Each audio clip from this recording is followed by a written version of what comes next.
Налага ли ви се да правите справки и отчети в Excel? Вероятно, мнозина от вас ще отговорят утвърдително. Може би използвате функции, филтри, дори пивот таблици. Това, което може да подобри представянето и онагледаването на данни в таблица, е възможността клетки от дадена колона или дори цели редове да бъдат форматирани по специфичен начин. А причината за това да бъде конкретно условие. Инструмент, който позволява автоматизирано форматиране по условие в Excel е Conditional Formatting. В днешното видео ще представим добри практики за неговото приложение. Представена е таблица с данни за служителите от дадена компания. Интересна за нас е колоната Job Rating, която съдържа оценки от проведена атестация. Оценките варират от 1 до 5. Задачата е да бъдат оцветени клетки, отговарящи на специфично условие, а именно посочен от нас Job Rating. За да приложим успешно Conditional Formatting, първото важно условие е да селектираме колоната или областта с данни, които ще бъдат форматирани. След това ще продължим с изборът на бутонът Conditional Formatting и първото правило, което ще форматира по условие Highlight Cells Rules и стойността Equal to. Ще се отвори прозорец, в който трябва да бъде въведено и специфичното условие. В нашата ситуация трябва да е числова стойност, отговаряща на, може би, най-ниският рейтинг. Форматирането ще оставим такова каквото е и ще потвърдим изборът си. Това, което наблюдаваме в таблицата, е оцветяване на клетките с най-нисък рейтинг. Ще повторим условието и за най-високият рейтинг. Отново активираме бутонът Conditional Formatting и избираме правилото, приложено преди секунди. Този път ще въведем стойност, която ще бъде най-висока и, разбира се, това, което е важно да отбележим, е изборът на друго правило за форматиране, за да има разлика между най-ниските и най-високите стойности. Избираме зелено оцветяване и отново потвърждаваме. Вече имаме оцветяване на най-високите и най-ниските стойности. Въпреки че демонстрираният метод е лесен, той не е много бърз. Напротив, тромаво се случва прилагането на правила, особено ако техният брой е голям. За да внесем динамика в изпълнението на изискването да бъде форматиран или да бъде отбелязан избраният от нас Job Rating, ще приложим друг подход. Следващият пример съдържа Job рейтингите в падащ списък. При избор на специфичен рейтинг ще очакваме и оцветяване на клетките. Това ще се случва динамично, според избора, който ще направим. Отново ще се обърнем към колоната Job Rating и ще селектираме стойностите в нея. Conditional Formatting този път обаче ще използваме в малко по-различен вид. Ще употребим New Rule, т.е. ще създадем наше потребителско условие, на което ще се подчини и форматирането. Избираме формат Only Cells That Contain. В секцията долу ще зададем и нашето правило, а именно стойността на клетката, която ще проверяваме, трябва да бъде равна на съдържанието от падащият списък и попълваме тази стойност. Разбира се, не можем да пропуснем и форматирането. Избираме специфичен цвят, а защо не и цвят на текст. Избираме специфичен цвят за текста и потвърждаваме избора на форматиране, след което потвърждаваме и приложеното условие.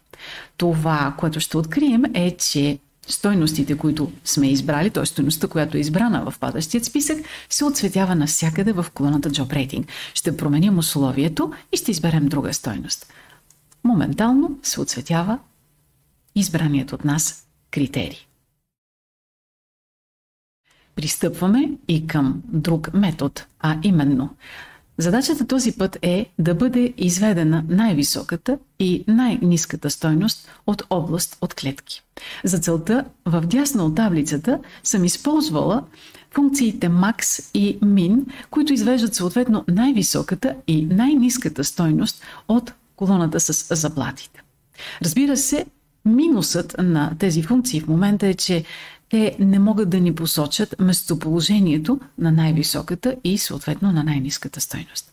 За целта ще направим следното. Ще използваме отново Conditional Formatting, за да изведем не само местоположението, но и да отцветим клетките, отговарящи на тези изисквания. Маркираме колоната с заплати. Ще използваме conditional formatting, но този път с команда, която звучи така: Top or Bottom Rules. Ще посочим командата Top 10 Items.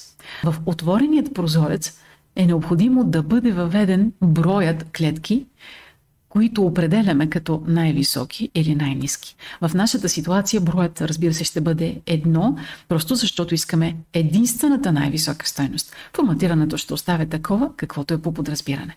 Потвърждаваме. Ще повторим операцията и за най-ниската стойност. Този път обаче с друго правило.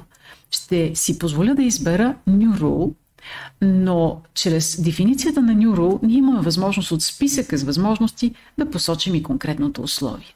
Format only top or bottom ranked values. Долу в секцията с възможности можем да изберем top или bottom. Избираме bottom и отново посочваме единствената стойност. Не можем да пропуснем форматирането и за това отново ще изберем конкретен цвят за запълване и конкретен цвят за шрифта, за текст. Потвърждаваме изборът на форматиране и въведеното правило. Така имаме изведена най-ниска стойност, при това отцветена. Разбира се, би било интересно да направим проверка дали това правило ще се промени. Какво имам предвид? Ако въведем друга, по-ниска стойност, дали условното форматиране ще изпълни ангажимента си към данните? Разбира се. Ще направим същият експеримент и с по-висока стойност. Ще въведем друга най-висока заплата, за да видим как се актуализира правилото. Условното форматиране работи безупречно. Продължаваме с следващата задача, което ще ни позволи да разширим примера, демонстриран преди секунди. А именно, да изведем най-високите 3 и най-ниските 3 стойности на заплатите.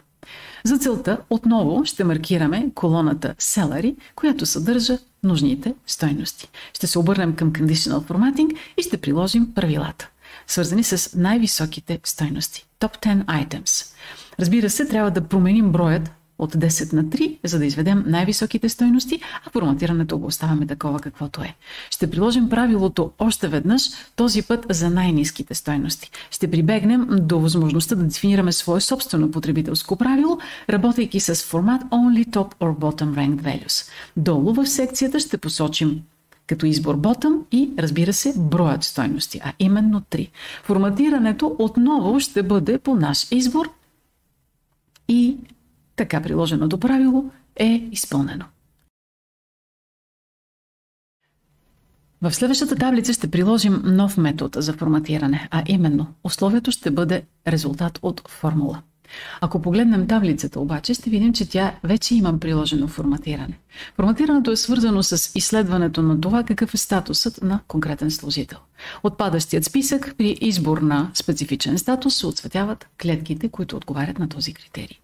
За да можем да направим известна корекция на самото условие и още нещо, да направим така, че цял ред от таблицата да бъде форматиран, а не конкретна клетка, наистина се налага да приложим нов подход, а именно използването на формула. Ще редактираме съществуващото правило. И това нещо ще се случи отново от бутонът Conditional Formatting, който, забележете, има специална команда, наречена Manage Rules.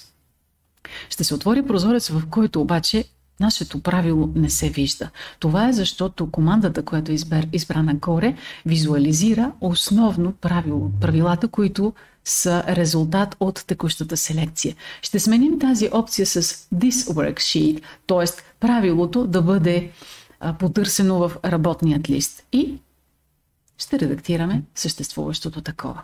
Избираме бутонът Edit и се пренасяме в секция, която се казва Use a formula to determine which cells to format.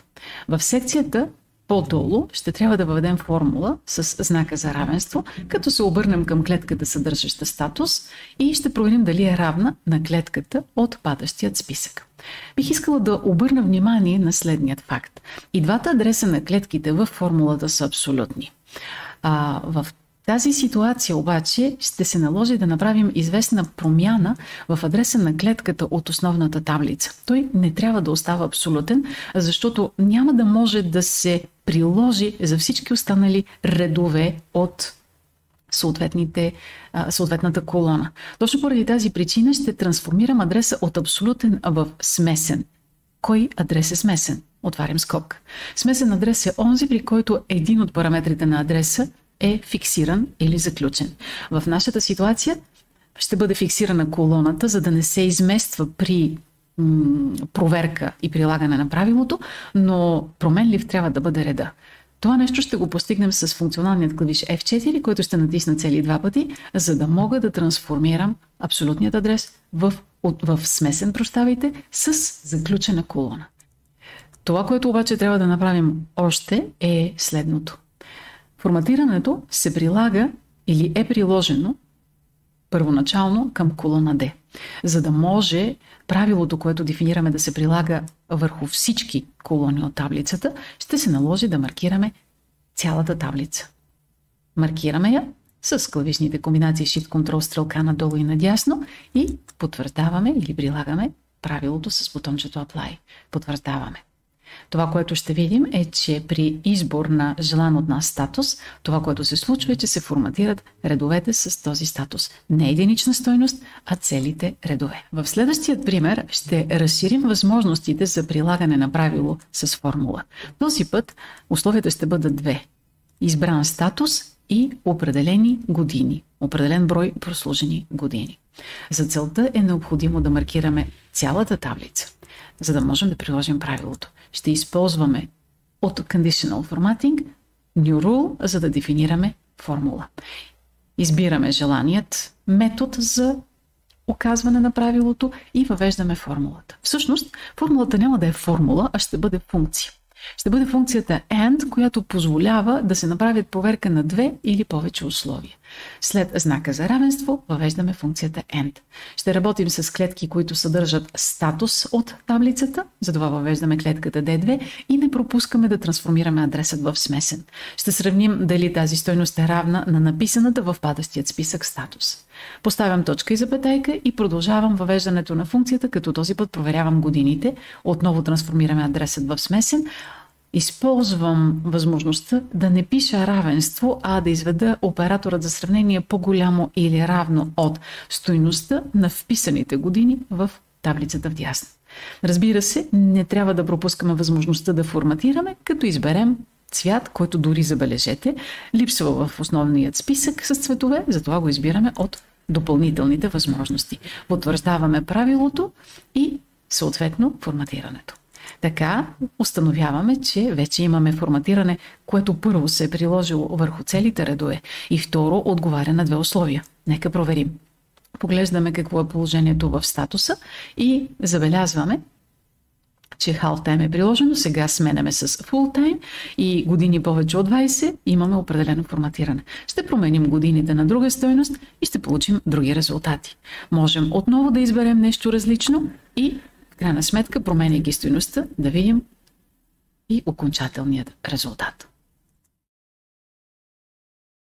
Последният пример, който ще разгледаме, е всъщност доста популярен и често използван. Откриването на дублиращи се стойности.